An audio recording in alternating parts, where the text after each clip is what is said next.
আসসালামু আলাইকুম বন্ধুরা, আশা করি সকলে ভালো আছেন। আজকের এই ভিডিওতে আমরা আপনাদের সাথে শেয়ার করব কিভাবে আপনারা সিম ছাড়াই শুধুমাত্র একটি অ্যান্ড্রয়েড ফোন দিয়ে আপনার বিকাশ অ্যাকাউন্টটি কন্ট্রোল করবেন। বন্ধুরা, আমরা মোবাইল ডাটা ব্যবহারের জন্য বিভিন্ন সময় বিভিন্ন সিম ব্যবহার করে থাকি। যেহেতু একটি এনআইডি দিয়ে একটি বিকাশ অ্যাকাউন্ট রেজিস্ট্রেশন করতে হয় এবং একটি অ্যাকাউন্ট সচল রাখা সম্ভব, কিন্তু একটি এনআইডি দিয়ে একাধিক সিম ব্যবহার করা যায়। সেক্ষেত্রে আমাদের সবগুলোর মধ্যে তো আর বিকাশ অ্যাকাউন্ট থাকে না, শুধু একটি সিমে বিকাশ অ্যাকাউন্ট থাকে। তো মোবাইল ডাটা ব্যবহার করার জন্য আমরা বিভিন্ন সময় বিভিন্ন সিম আমাদের ফোনে প্রবেশ করে থাকি। সেক্ষেত্রে আমাদের কি হয়, যে সিমে বিকাশ অ্যাকাউন্টটি আছে সেই সিমটা যদি না থাকে তাহলে আমরা বিকাশ অ্যাকাউন্ট ব্যবহার করতে ব্যর্থ হই। আজকে আমরা এমন একটি প্রসেস দেখাবো, যেই প্রসেসের মাধ্যমে আপনি আপনার সিম ছাড়াই ওই বিকাশ অ্যাকাউন্টটি কন্ট্রোল করতে পারবেন। তো ভিডিওটি শুরু করার আগে আপনি যদি আমার চ্যানেলের নতুন দর্শক হয়ে থাকেন, প্লিজ দয়া করে আমার চ্যানেলটি এখনই সাবস্ক্রাইব করে রাখুন এবং পাশে থাকার যে বেল বাটনটি আছে সেটি অন করে দিন, তাহলে নতুন নতুন ভিডিওগুলি সবার আগে পেয়ে যাবেন।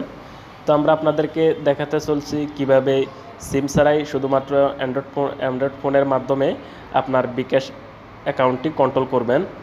প্রথমে আমরা আপনাদেরকে দেখিয়ে দিচ্ছি আমাদের এই ফোনে এই ফোনে যে সিমগুলো লাগানো আছে সেই সিমগুলো আমরা এখানে আপনাদেরকে দেখিয়ে দিচ্ছি কি অপারেটরের সিম আমরা এখানে বর্তমানে ব্যবহার করতেছি। বন্ধুরা, আপনারা দেখতে পাচ্ছেন আমার এখানে দুইটা সিম আছে রবি, দুইটা সিম ব্যবহার করা যায় এবং দুইটা সিমে রবি। এখন আমি দেখি আমার যে বিকাশ অ্যাকাউন্টটি সেটি কোন নাম্বারে রেজিস্ট্রেশন করা, রবি না কিংবা অন্য অপারেটর।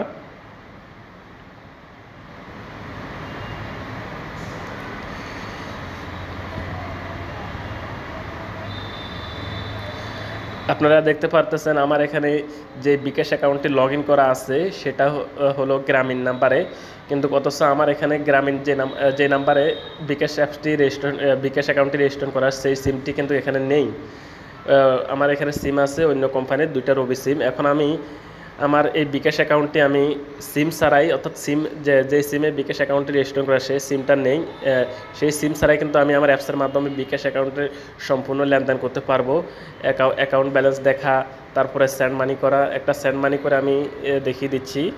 ধরে নেন আমি একটা সেন্ড মানি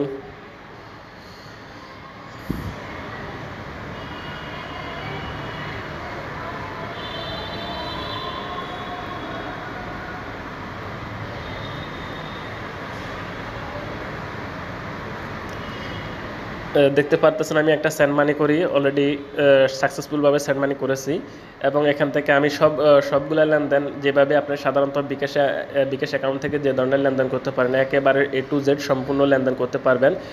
তো এই ভিডিওটি করার উদ্দেশ্য হলো, অনেকেই চাচ্ছে যে আপনার একাধিক সিম থাকার কারণে কিভাবে অ্যাপসের মাধ্যমে আপনার বিকাশ অ্যাকাউন্টটি কন্ট্রোল করা যায়, অনেকে এই ধরনের ফ্যাসিলিটি চাচ্ছে, কিন্তু অনেকেই এই ধরনের পলিসি না জানার কারণে সেই ব্যর্থ হচ্ছে। এটা আপনার সকল ফোনে পারবেন না, এটা হলো স্যামসাংয়ে পারবেন। আপনি যদি এমআইয়ের মধ্যে করতে চান সেক্ষেত্রে আপনার যেই সিম দিয়ে আপনি বিকাশ অ্যাকাউন্টটি রেজিস্ট্রেশন করেছেন সেই সিমটা থাকা আবশ্যক, অন্য সিম ফোনে থাকলে আপনার বিকাশ অ্যাপসটি আপনি কন্ট্রোল করতে পারবেন না। এটা শুধু স্যামসাংয়ের মধ্যে পারবেন। এখন আমরা বলে দিচ্ছি এটা আমরা কিভাবে করেছি। আমরা যেই সিম দিয়ে আপনি যখন বিকাশ অ্যাকাউন্টে রেজিস্ট্রেশন করেছেন সেই সিম দিয়ে প্রথমে আপনি আপনার বিকাশ অ্যাপসটি লগ ইন করবেন। লগ ইন করার পর আপনার যদি অন্য সিম এখানে প্রবেশ করতে চান, যে আমার যে সিমে বিকাশ অ্যাকাউন্টে রেজিস্ট্রেশন করেছি সেই সিম এখন থাকার দরকার নেই, কারণ ওইখানে কোনো মোবাইল ডাটা নেই, নয়তো আমার অন্য সিম এখানে ব্যবহার করতে হবে, আমার ইমার্জেন্সি কোনো কল আসতে পারে। কিন্তু যেই সিমে আমি বিকাশ অ্যাকাউন্টটি রেজিস্ট্রেশন করেছি সেই সিম আমার অপ্রয়োজনীয় বর্তমানে আমি মনে করতেছি। সেক্ষেত্রে আপনি কি করবেন, আপনার বিকাশ অ্যাকাউন্ট রেজিস্ট্রেশন করা সিমটি আপনি টেক আউট করে অন্য সিম যেটা আপনার দরকারি সিম সেই সিম সাথে সাথে প্রবেশ করে দিবেন। আমি আবার বলতেছি, এখানে পলিসিটা হলো প্রথমে আপনার বিকাশ অ্যাপসটির লগ ইন করতে হবে আপনার রেজিস্ট্রেশনকৃত সিম দ্বারা সিমটি আপনার মোবাইলে থাকতে হবে। থাকার পর আপনি যখন বিকাশ অ্যাপটি সম্পূর্ণভাবে লগ ইন করবেন, এরপর আপনি আপনার রেজিস্ট্রেশন করা বিকাশ অ্যাকাউন্টের সিমটি আপনি টেক আউট করে অন্য সিমটির সাথে সাথে আপনার ফোনে প্রবেশ করে দিবেন। সেক্ষেত্রে সাথে সাথে দিলে আপনার বিকাশ অ্যাপসে যে আপনি বিকাশ অ্যাকাউন্টে লগ ইন করেছেন সেটা আর যাবে না। এটা আপনার স্যামসাংয়ের ক্ষেত্রে হবে, বাট এমআইয়ের ক্ষেত্রে আপনার ওই সিম থাকতেই হবে, যেটা আমি ট্রাই করে দেখেছি এমআইয়ের ক্ষেত্রে হয় না, এবং অন্য অন্য ফোনের ক্ষেত্রেও হয় না। বা আবার কিছু কিছু ফোনের ক্ষেত্রে হবে যে আপনার অ্যাপসে যখন লগ ইন করবেন, লগ ইন করার পর ওই সিমটির সাথে সাথে টেক আউট করে অন্য সিম প্রবেশ করলেও আপনার বিকাশ অ্যাপটি যাবে না। আপনারা দেখতে পাচ্ছেন আমার এই ফোনে বিকাশ অ্যাকাউন্টটা আমি ব্যবহার করতেছি, কিন্তু আমার অথচ সিমটি এখানে নেই। তো এটা আপনি এবার বলতেছে এটা আপনি কতক্ষণ পর্যন্ত ব্যবহার করতে পারবেন। এটা আপনি যতক্ষণ পর্যন্ত আপনি অন্য সিম এখানে প্রবেশ না করান। আপনি যদি এখন অন্য সিম বলতে আপনি যদি এখন আপনার সিমের ফোনে যে সিমগুলো আছে সেগুলো যদি আপনি যদি একবারের জন্য ওপেন করেন, সেক্ষেত্রে কিন্তু আপনার অ্যাপসটি এবার আবার পুনরায় ওই সিম দিয়ে লগ ইন করতে হবে। কিন্তু আপনি যদি সিম যদি কোনোভাবে টেক আউট এখন থেকে না করেন, সেক্ষেত্রে আপনি এটা কিন্তু যতদিন পর্যন্ত টেক আউট না করবেন ততদিন পর্যন্ত আপনি সিম ছাড়াই আপনার রেজিস্ট্রেশনকৃত সিম ছাড়াই আপনি বিকাশ অ্যাপসটি ব্যবহার করতে পারবেন অ্যাপসের মাধ্যমে। তো এটা একটা অনেক বড় ধরনের ফ্যাসিলিটি, যে আমি জানি না এটা আপনাদের জন্য কেমন সুবিধা। আমার জন্য এটা অনেক বড় সুবিধা, যেহেতু আমি বিভিন্ন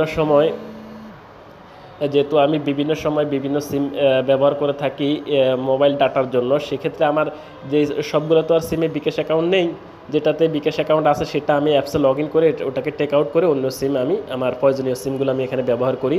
এবং আমি আমার রেজিস্ট্রেশনকৃত বিকাশ অ্যাকাউন্ট যে সিম আছে সেই সিম ছাড়াই আমি আমার বিকাশ অ্যাপটি কন্ট্রোল করতে পারি খুব সহজেই। তো আপনারাও চাইলেই এই প্রসেসের মাধ্যমে আপনাদের বিকাশ অ্যাপসটি মোবাইলে লগ ইন করে আপনারা যতদিন পর্যন্ত সিম টেক আউট না করবেন ততদিন পর্যন্ত আপনি বিকাশ অ্যাপসটি ব্যবহার করতে পারবেন। এটা আপনার সব ফোনে হবে না, আমি আবার বলতেছি। আপনি হয়তো অন্য একটি ফোনে ট্রাই করবেন, কিন্তু ট্রাই করার পর হবে না, এরপর বলবেন যে ভাই আপনি ভুল একটা ভিডিও দেখেছেন। আপনি স্যামসাংয়ের মধ্যে ট্রাই করে দেখেন, এটা 100% হবে। স্যামসাংয়ের মধ্যে আপনি ট্রাই করে দেখেন, 100% হবে। আপনি প্রথমে যেই সিম দিয়ে রেজিস্ট্রেশন করেছেন ওই সিম দিয়ে বিকাশ অ্যাপসটি লগ ইন করে সাথে সাথে আপনি সিম টেক আউট করে অন্য সিম প্রবেশ করে দেন। প্রবেশ করে দেওয়ার পর আপনার বিকাশ অ্যাপসটি এখানে সচলভাবে চলবে। তবে যদি কোনো সিম নাই থাকে, সেক্ষেত্রে কিন্তু আপনার বিকাশ অ্যাপসটি চলবে না। যে কোনো সিম থাকতে হবে, যে কোনো সিম, আমি আবার বলতেছি, সেটা গ্রামীণ হোক, রবি হোক, যে কোনো একটি সিম থাকতে হবে। যদি কোনো সিম না থাকে, সেক্ষেত্রে কিন্তু আপনার কাছে এরকম একটা নোটিফিকেশন আসবে, সিম কার্ড নিশ্চিত করুন। অনুগ্রহ করে নিশ্চিত করুন যে আপনার বিকাশ নিবন্ধন সিম কার্ডটি আপনার ফোনে রয়েছে। আপনার মোবাইল ডিভাইসে সিম কার্ডটি থাকার পরেও যদি এই বার্তা দেখতে পান, তাহলে অনুগ্রহ করে এই লিঙ্কে ভিজিট করুন। তো এখানে বলা হয়েছে আপনার সিম কার্ড থাকতে হবে। এখানে বলা হয়েছে অনুগ্রহ করে নিশ্চিত করুন যে আপনার বিকাশ নিবন্ধন সিম কার্ডটি ফোনে রয়েছে। অর্থাৎ আপনার এখানে বলতেছে তারা আপনার যে সিমতে আপনি বিকাশ অ্যাকাউন্ট রেজিস্ট্রেশন করছেন সেই সিমটা এখানে থাকা আবশ্যক। কিন্তু আপনি অন্য সিমও এখানে কিন্তু দিয়ে আপনি আপনার বিকাশ অ্যাকাউন্টটি ব্যবহার করতে পারবেন, যেভাবে আমরা ব্যবহার করতেছি। আপনারা তো অবশ্যই দেখতে পাচ্ছেন আমার এখানে ওই সিমটি নেই। এখানে লাস্টে 32 একটা সিম আমার এখানে কি লাস্টে 32 একটা সিম দিয়ে আমার বিকাশ অ্যাকাউন্টটি রেজিস্ট্রেশন করে, তাও সেটা হলো গ্রামীণ। কিন্তু আমার এখানে বর্তমানে যে সিম দুটি আছে সেটি হলো রবি।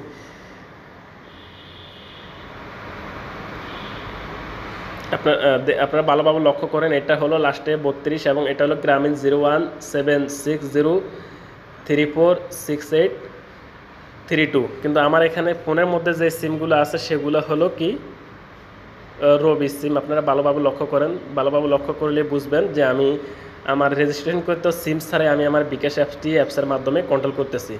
তো আশা করি বুঝতে পেরেছেন কিভাবে রেজিস্ট্রেশন করে তো সিম ছাড়াই আপনার বিকাশ অ্যাকাউন্টটি অ্যাপসের মাধ্যমে কন্ট্রোল করবেন। ভিডিওটি যদি আপনার জন্য ভালো লেগে থাকে তাহলে অবশ্যই লাইক মাস্ট এবং ভিডিওটি শেয়ার করবেন, যাতে করে অন্যরা এই ফ্যাসিলিটি গ্রহণ করতে পারে ভিডিওটি দেখে।